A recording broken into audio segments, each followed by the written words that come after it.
Adventure Week 2022 top tips coming at you right now. So with all that said, let's jump right in.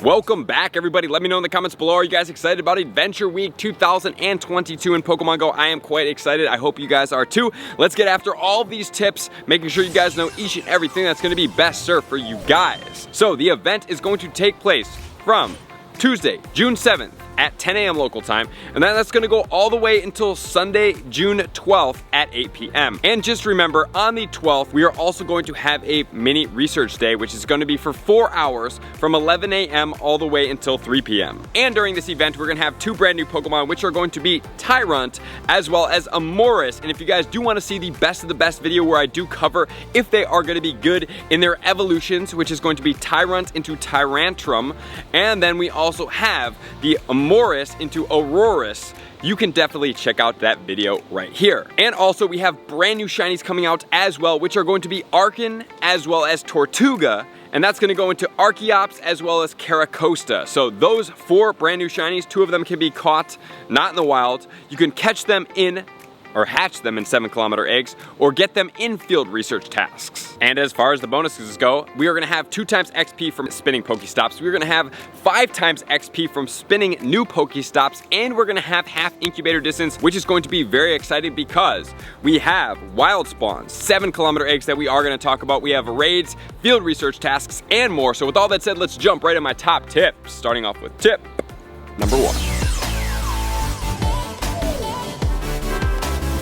Tip number 1 is going to be all about the spawns during the Adventure Week in Pokemon Go. I hope you guys are very excited about this. This is going to be exciting. I really like Adventure Week, and I'm seeing some great Pokemon in here. Maybe not all of them are going to be spawning during this time frame, but it is going to be an exciting time to be able to get these. As far as the wild spawns go, we do have number 1, it's going to be Rhyhorn. I'm not going to mention all the shinies because I will list until the shinies do stop. We have Omanyte, we have Kabuto, we have Larvitar, we have Archen, we have Lileep, we have Anorith, and then we have Cranidos as well as Shieldon. And all of those actually do have shinies, and if you're lucky, we can encounter 3 Pokemon, which is going to be Graveler. We do have Aerodactyl, which does have a shiny in this specific one, and then we also have Pupitar. And just remember, Pupitar is going to give you that guaranteed 1XL candy. So as far as these spawns go, let's just look at the megas up front. Number 1, you guys know what I'm going to say. I am going to talk about the Larvitar, which is going to go into Mega Tyranitar. Mega Tyranitar is not out yet, but it will be out in the future at some point, so definitely stock up. I would say at least 656 XL candy would be preferential, and just remember, during this season, guys, every single time you trade any Pokemon, regardless of the distance, you are getting guaranteed XL candy plus an additional bonus candy. So if you trade over 100 kilometers, you are getting 4 candy and that 1XL. So it is going to be worth to save all these Pokemon and to trade them. And then also you do get the shiny, but just remember, I suggest that you do have 2 megas, and the reason why I said 656, which would then lead it to basically 946, because I want you guys to have an all rock type and an all dark type, and then have enough for a Shadow Tyranitar as well, which is a lot of XL candy, I know, but trust me, if you can grind it out, it is going to be worth it. Which then is going to lead us into the regular spawn. So let's talk about meta attackers. Rhyperior is definitely going to be one. You're going to want the moveset of Rock Wrecker, which is going to require an elite charge TM, because this was a Calm Day move. However, it's also really good in the Master League at rank 75 XL candy with Mud Slap, Surf, and Rock Wrecker. Moving on to the next Pokemon, we do have Tyranitar, which is also viable in the Master League as well. It's not so great in any of the other leagues. It's going to be ranked 86 in the Master League with the moveset of Smackdown, Crunch, as well as Stone Edge. And then next we have Bastiodon. Bastiodon, best ranked, is going to be ranked 10 in the XL form, meaning it's going to need 296 XL candy to take it all the way to level 50 at 100% PvP IVs at 0, 15, 14. With the moveset of Smackdown, Stone Edge, and Flamethrower, this Pokemon is going to serve pretty well in the Great League. It's definitely going to wall quite a bit of Pokemon, but this Pokemon is going to be double weak to fighting, so you are going to have to be cautious getting it caught out there with or against something with counter or any type of fighting move. So be careful with that Pokemon. And then as far as the Aerodactyl spawns, obviously this one is also going to be a Mega. The Mega will be out, which we will cover here in a second, but Aerodactyl is going to be a great, strong Mega Rock type and Flying type Pokemon. And then the Graveler and the Pupitar are great for a little bit of extra Stardust, and also they are also great for getting that guaranteed 1XL candy. Obviously, I'm leaning way more towards the Pupitar. So with all that said, that's going to be spawns, which leads us into tip number 2. Tip number 2, we cannot get around it. It's gonna be all about the eggs during this event. Remember, we're gonna get half incubator distance on a regular incubator and even more if you're using a super incubator, but the most important thing here are going to be what's in these 7-kilometer eggs. Just remember, they're hatching at least 3.5 kilometers. So although it doesn't really give too much extra candy or stardust, what is in here is going to be important. We have Shuckle with the shiny. 231 is gonna be the 100% IV. Then we also have Slugma. In my initial video, I did not talk about Slugma being a shiny, but it is a shiny. 100% IV is gonna be 511. And then we do have Cranidos, 1040 for this one, and Shieldon, which is gonna be 549, both have shinies. Which, if you don't wanna XL it, Bastiodon is actually ranked 37 in the non-XL form. It's gonna be ranked 10 in the XL form, as we talked about in tip number 1. 100% IVs is gonna be a 12, 15, 15 on this specific Pokemon. So if you don't care to XL it all the way to level 50 at a 0, 15, 14, this is going to be an available option for you guys. And then we have the most desirable Pokemon shinies out there right now, which is gonna be Tirtouga and Archen. So, Tirtouga, 850, and the Archen is gonna be 1052 for the 100% IVs. And then we have Tyrant, which is gonna 100% IV 934, and the Tirtouga, which is gonna be 779. And those are the brand new shinies in the game, which are pretty sharp. If you wanna see the shinies, check them out over here. Which is then going to lead us into the field research tasks. And the tasks are catch 15 rock type Pokemon, which is going to give you either an Omanyte or a Kabuto. We have spin 5 Pokestops or Gym, which can be either a Lileep or an Anorith. And then we have spin 25 Pokestops or Gym, which is the task that you do want, because that's gonna be either a Tyrant or an Amaura. Spin 2 Pokestops or Gyms that you have not visited yet is gonna give you either a Cranidos or a Shieldon, both have shinies. Hatch 2 eggs is gonna be an Aerodactyl. Walk 1 kilometer could be 5 Pokeballs, 3 Great Balls, or 2 Ultra Balls. We have walk 5 kilometers, which can give you either the Tyrant or the Amaura. And then we have earn 3 candies with your adventure buddy, and that's gonna give you either a Tirtouga or an Archen, and both of those do have shinies. So you have a grand total of 2 different research tasks that can yield you the Archen or the brand new shiny Tirtouga, and you also have 2 tasks that are going to yield you the Tyrant as well as the Amaura. So good luck out there getting all those tasks done. I highly suggest you guys go into that downtown area you get and spin all those Pokestops with your lucky eggs on.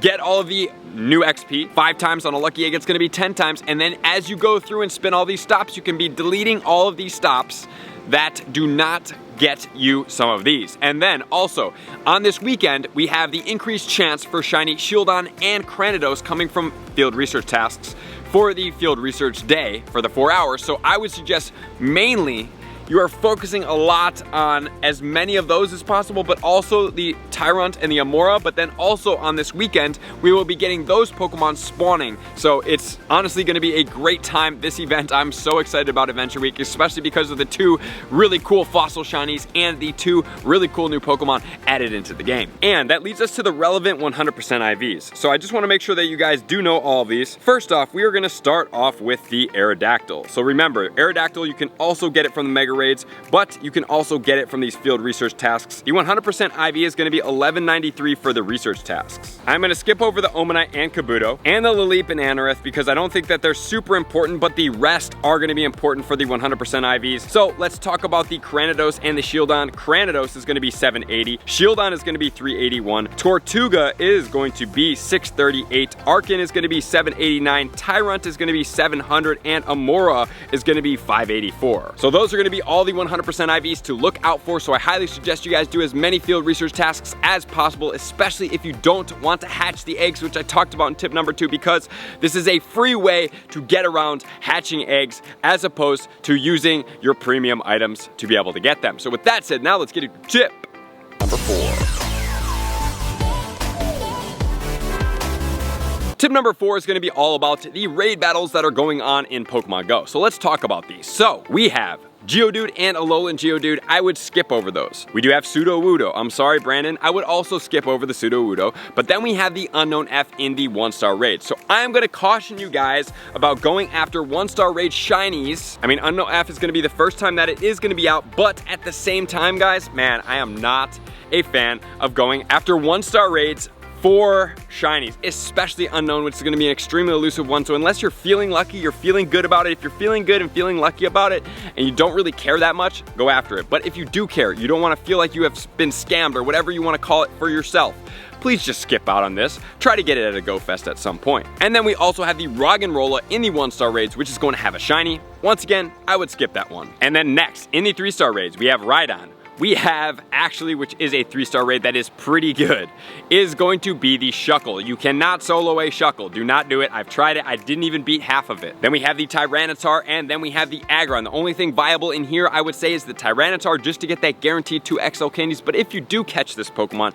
you are going to have to Elite TM it to get the Smackdown, where the advantage of catching a Larvitar is that Larvitar, if we ever get a Comday Classic for the Larvitar, I do believe that it will happen. We will be able to get the Smackdown evolution on that Pokemon, so I would suggest grabbing one and waiting for it, unless at some point we do get the Mega and you're like, I absolutely need it right now, then maybe you can use an Elite Fast TM. And then finally, we do have Groudon as well as the Aerodactyl in the Mega raids. So what do I suggest doing? Do I like Groudon? I do. The Primal Groudon is going to be epic. If you want to see, is it worth your time to power up this Pokemon, you can check it out up here. And I also want to point out that for the Mega Aerodactyl, remember, Mega raids are giving so much more Mega energy right now, so maybe do 1 or 2, get that Mega energy, and then start buddy boosting one, walking it. When you do get excited, if you do want to see me talk about that video, you can check it out up here. It's going to help you out with getting more free Mega energy in Pokemon Go. So that is going to be my tip number 4, which is then going to lead us to tip number 5.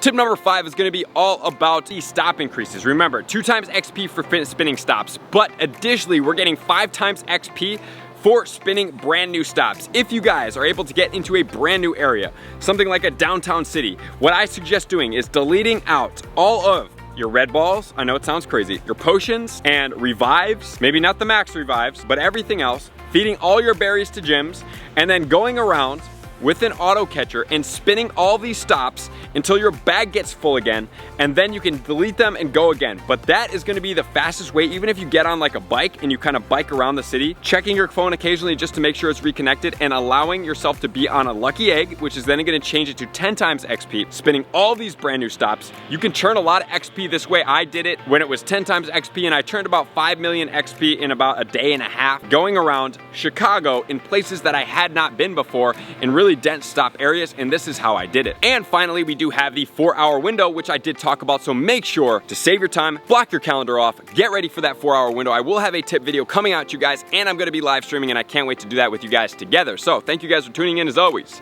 To all my likers, commenters, subscribers, Patreon members, everybody take their support, subscription, and participation to the next level. I'm going to see you guys out on the next video. Peace. I want to take this time to thank everybody who supports me in every facet. It means the world to me, and an extra special thank you to all my Patreons. I greatly appreciate the extra support to continue to allow me to pursue Pokemon Go full time, allowing me to create my daily video uploads in the most timely fashion for everyone's benefit. Plus, I get the amazing experience of sharing my creative processes behind the scenes and raiding all around the globe with select upper tiers. Thank you everybody for being a part of the Trainer Club. You all mean the absolute world to me, and I will see you guys out on the next video.